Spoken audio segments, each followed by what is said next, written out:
Yeah, hi, Tom Schaefer here with Blossom Installations. I just finished installing an integrated XM Sirius Satellite radio system in a 2015 Honda Civic with a push-button radio.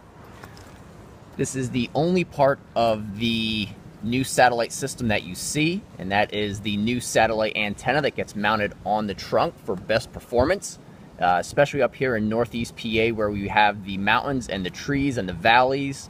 The antenna must go on the trunk to get the best performance to pick up the required satellite signal. Let me show you how this system works.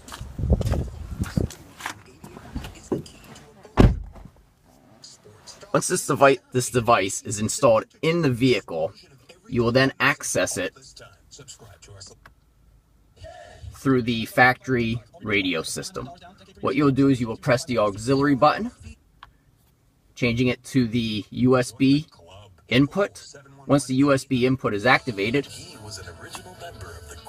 you can then press the select button, and you'll see up here in the display, your satellite information is displayed. You have your playlist. If you rotate the select button from the albums, there's your song, there's your genres. And again, I'm doing all of this through the factory controls. No extra wiring, no add-on displays, no FM modulators.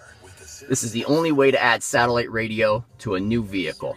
Blossom Installations, Northeast PA, your technical automotive electrical installation shop.